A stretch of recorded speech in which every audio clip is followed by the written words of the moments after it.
The modern metropolis of London has roots that go back to Roman times, when it was a small Roman outpost on the Thames River called Londinium. Over the centuries, the city has grown immensely in size and importance, now being one of the largest economic hubs in the world. Join us on a journey as we explore an area called the City of London, London's oldest district and the site of the ancient Roman city. We will travel from Roman times to the medieval, to the Victorian era, to the modern, all in this fascinatingly historic area. Okay, when you're in the City of London, you definitely have to see St. Paul's Cathedral, which is obviously right behind me. Now, the Dome of St. Paul's Cathedral is the second largest dome in the world after the Vatican in Rome, right? Now, this church began as a Roman Catholic church, right? So there's been a church dedicated to St. Paul at this site since 604 AD. Now, the current structure you're seeing is not from 604, right? So the current structure is from the early 1700s, right? And it has beautiful, amazing architecture. We're gonna go inside and learn all about its history and what makes it so special. But what is so great about St. Paul's is it can be seen all over London, and it really represents what it means to be in London and be English and what the Church of England represents here in London. So let's head in. St. Paul's Cathedral, completed in 1710, is an architectural masterpiece situated right in the heart of the City of London. This amazingly beautiful structure replaced a predecessor that was ravaged by the Great Fire of London in 1666. Its amazing dome is truly awe-inspiring, and the various mosaics, elegant chapels, and ornate interior speak to the dedication of art and spirituality of Enlightenment-era Londoners.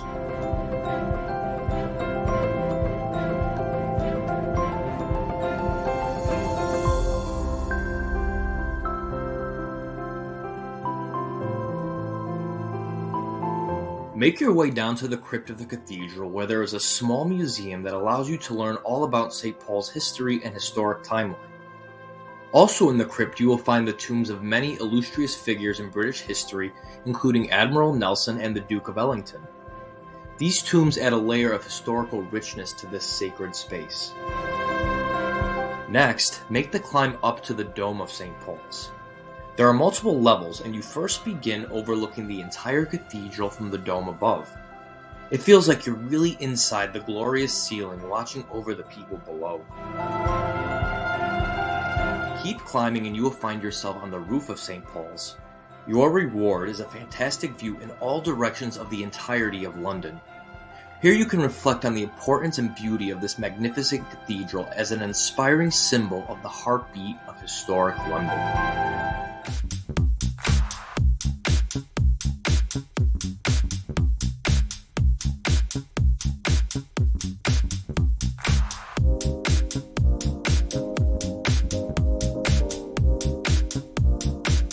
Next, check out Ye Olde Mitre. Established in 1546, this is arguably the oldest continuously running pub in London and really feels like it as you enter through a small dark alleyway.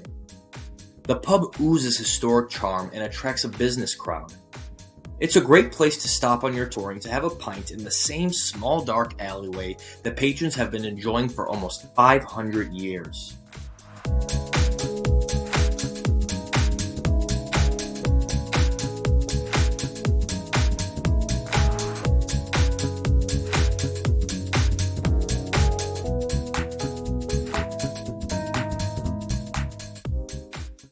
So when you're here in the City of London, you have to see the original London walls. So that's behind me. And interestingly, right here is the medieval Tower of London. Now, this dates back to Roman times, right? So this is from about 200 AD. So a lot of people don't know this. They think of London as this medieval city, but it was actually called Londinium. So it was a very important Roman city, and it had a wall surrounding it. The entire city of London had a wall surrounding it. Now, it's very modern now. There's like skyscrapers and like luxury apartment buildings, but there are pieces and remnants of the wall that you could see all through the city. Okay, so the next thing you have to see in the City of London is the famous Tower of London, where we are right now. Now, the Tower of London is famous for executions and torture, and it's been used for a lot of different things, right? So we're gonna go through the tower a little bit, learn a little bit about its fascinating history, and show you some of the most interesting things that you could see in London. The Tower of London tops the list of sites that most visitors want to see when visiting London, and for good reason. This tower is the site of execution, betrayal, murder, scandal, and death. It has a dark atmosphere and adds to the mystique of this almost 1,000-year-old fortress. We also have a video going much deeper into the history and story of the tower. Check that out on the channel page if you're interested. One of the first locations that you want to see is Traitor's Gate. This historic gate brought several of the most famous people that were executed into the tower by boat, as it connects directly to the River Thames. Next, check out the ravens. These eerie birds guard the tower, and legend has it that if the ravens ever left, the British Empire would crumble.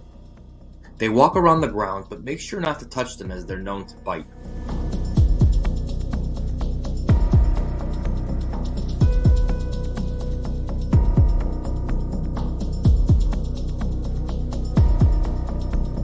The next thing you are going to want to see is the White Tower.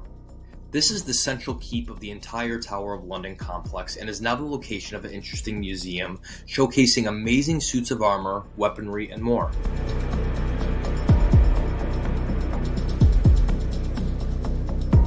Check out this suit of armor belonging to King Henry VIII, showing off his supposed well-endowedness. Make your way over to St. John's Chapel. This still consecrated place of worship is the holiest site in the tower, and its medieval architecture makes it an idyllic place to stop and reflect during your tour of London, and a welcome break from the dark history and general vibe of the tower.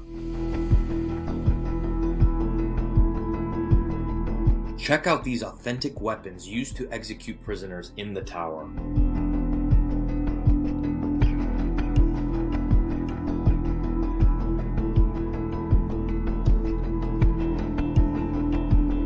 So if you want to learn more in-depth information about the tower and its history and all the different buildings and what happened at each place, I recommend you take one of the Yemen Warder tours. So they're completely free, it comes with your admission, and they'll kind of take you throughout the grounds and tell you what everything means, because sometimes having the map and having the signs don't really tell you everything, right? And it helps to get a first-hand account. So definitely check that out if you're interested. This pillow memorial is the believed site of the execution of many of the most famous prisoners in the tower, including Anne Boleyn, Catherine Howard, and St. Thomas More.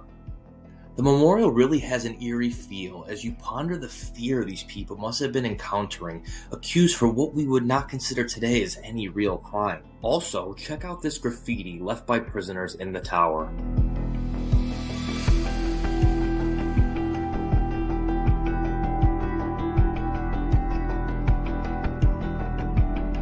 For a short time, the Tower of London also was a royal residence. In this section, you can check out the homes of King Edward I and his father, King Henry III. Step into this medieval palace and wander around the rooms, halls, and mysterious corridors with its cavernous ceiling and impenetrable stone walls. The roof of the medieval palace is also a great place to look out into the River Thames, affording you amazing views and jaw-dropping photography. This is considered the most Instagrammable part of the Tower of London, but I like to simply just take it all in and ponder the history of this great building while overlooking the river. Finally, you have to check out the Crown Jewels. This is the home of some of the most historic and priceless jewelry and royal attire in the world. Here you can gawk at amazing crowns and scepters, imagining the glory of centuries of British monarchs and their contributions to world history. Now, when you're in the City of London, you're going to want to see the Tower Bridge. Now, this is the Tower Bridge, not the London Bridge. A lot of people think this is the London Bridge because this is the most dramatic bridge that crosses the Thames, but this is actually the Tower Bridge. Now, it looks very medieval, but it's actually not medieval. It was built in the late 19th century, so it's about 150 years old, not quite, but it's a fantastic bridge to cross. I mean, you get amazing views of London and the Thames, and you can actually go up to it. We're not going to go up to it, in this tour, but you can go up to it. It's like a 200 stair climb to the top. You can actually go to the top here and you can look down on the traffic of the Thames below. Also too, the bridge opens, the middle span opens a couple times per month. So check and see, there's a schedule online if that's happening when you're around. It's pretty cool to see large boats go underneath it.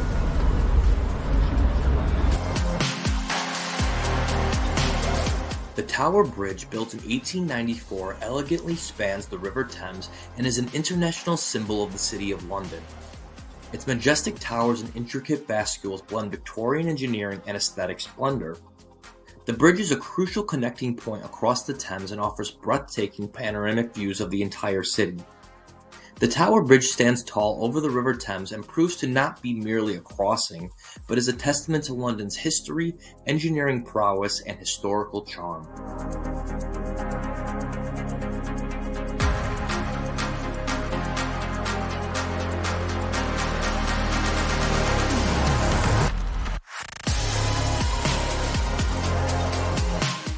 You will notice that the City of London, even though it is the most historic district in London and really marks the beginning of the city, today also has an incredibly modern feel.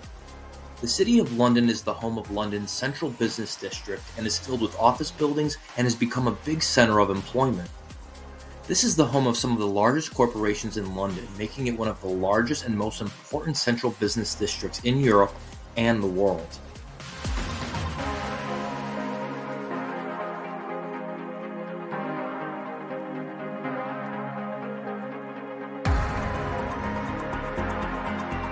When you're here, check out the monument to the Great Fire of London. In 1666, a great fire broke out in London, decimating much of the city and leaving a remarkable 85% of the city's population homeless and killing 6. This offered the city the opportunity to rebuild, but left its mark on the character and feel of London forever.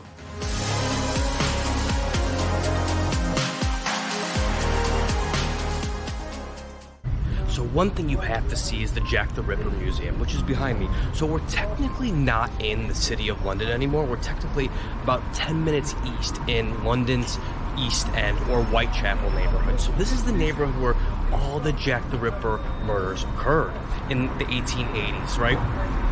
So the neighborhood is getting more gentrified, but it has been known historically as London's poorer area. So you go into the museum and it's in an old Victorian apartment building, like a tenement, right? And you learn all about the murders and all about one of the most notorious unsolved crimes in world history.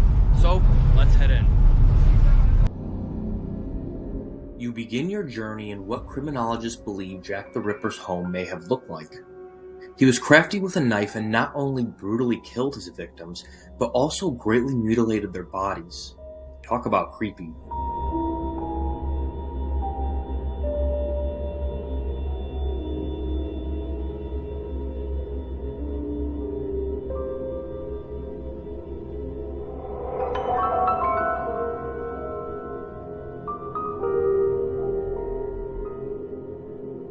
The museum also shows you the real equipment the police officer was carrying the night the first victim was found and teaches you how law enforcement handled the various cases.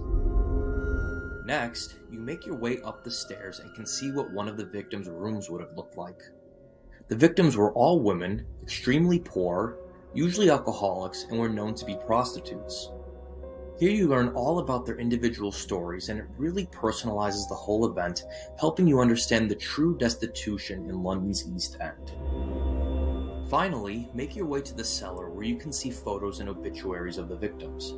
It's too graphic to show on here, but if you have a strong stomach, you can see all the photos from the case. Finally, the museum teaches you about the plight of the East End in the late 1800s and the improvements of the district over the last several decades. A hidden gem that a lot of people miss amongst the hustle and bustle of modern London is St. Olaf's Church. It was completed in 1450, however, there has been a church at this location far earlier, as far back as the 13th century, and it is one of the few medieval churches that escaped the Great Fire of London in 1666. I recommend stopping here to relax and reflect on your big tour of the City of London amongst the impressive medieval architecture and amazingly ornate stained glass windows.